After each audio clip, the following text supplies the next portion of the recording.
எனக்கு ஒரு 4 வருஷமாயா, உங்க வீட்டு பிள்ளை மாதிரி என்ன நினைச்சுக்கோங்க. நான் சொல்றேன், எனக்கு ஒரு 4 வருஷமா முதுகு வலிங்க. முதுகு வலிக்கு நான் என்ன பண்றதுன்னே தெரியலங்க. டிராவல் பண்றதுனால வருதா, நின்னு பேசுறதுனால வருதா, பாடம் நான் நின்று கொண்டுதான் எடுப்பேன். என்னுடைய மேடைகளில் நான் நின்று கொண்டு பேசுவதுதான் வழக்கம். நான் நிறைய நடப்பேங்க. எனக்கு அந்த வாக் பண்றதுக்கான அந்த இதெல்லாம் வச்சிருக்கிறேன் உள்ள. ஒரு நாளைக்கு 10,000 ஸ்டெப்பாவது நடந்துடணும். நிறைய நடப்பேன். அதனால வருதா என்னன்னே தெரியல. என்னுடைய நண்பர்கள் சொன்னார்கள், நீ யோகா பண்ணனா நீ முதுகு வலி போயிரும் அப்படின்னு சில ஆசனங்களை எனக்கு கற்று தருவதற்கான சூழல் வந்தது. நான் கற்றுக்கொண்டேன். 4 வருடமாக அதை செய்கிறேன். ஆனாலும் அது எனக்கு குறையவில்லை.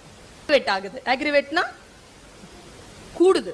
ஒரு நாள் என்னுடைய +2 டீச்சர் அவர்களை சந்திக்க போயிருந்தேன். அவர்கள் கொஞ்சம் கஷ்டத்துல உடல்நிலையோட இருந்தாங்க.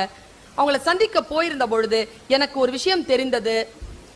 ஒரு முறை இருக்கு, அந்த முறைக்குள்ள நீ போ. அது என்னன்னா பாடி அலைன்மெண்ட் அப்படின்ற ஒரு சூழல் இருக்கு. ஒரு மருத்துவம் இருக்கான். எனக்கு அதெல்லாம் தெரியாதுங்க. பாடி அலைன்மெண்ட்க்கு முதல்ல போங்க. நான் என்னன்னு தெரியல, நான் போனேங்க.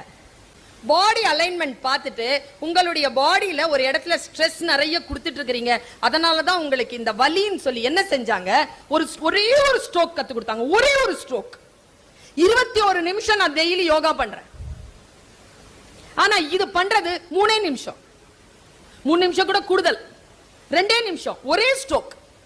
10 நாள் பண்ணுங்க. நாங்க 10 நாள்ல முதுகுவலி காணுங்க. எனக்கு முதுகுவலியே இல்ல. அது என்ன தெரியுமா? ஸ்ட்ரோக். ஏற்கனவே நான் செஞ்சிட்டு இருந்த ஸ்ட்ரோக்குக்கு எதிர்பதமான ஸ்ட்ரோக். ஏற்கனவே செஞ்சிட்டு இருந்தது இன்னும் நான் ஒரு 4 வருஷம் செஞ்சிருந்தேன்னா என் முதுகு தண்டு உடைந்து போயிருக்கும். ஆனால் நான் அதை சிறந்த மருத்துவம் என்றுதான் எடுத்துக்கொண்டிருந்திருக்கிறேன்.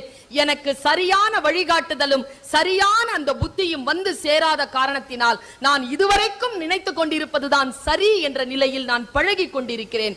நான் ஒன்றை சொல்லுகிறேன் பெருமக்களே, இப்படிய கூட்டங்கள் நடக்கின்ற பொழுது, புத்தகங்கள் உங்களுக்கு முன்னால் வருகின்ற பொழுது, ஒன்றை தெரிந்து கொள்ளக்கூடிய வாய்ப்பு வருகின்ற பொழுது கவனமாக இருந்து தெரிந்து கொள்ளுங்கள்.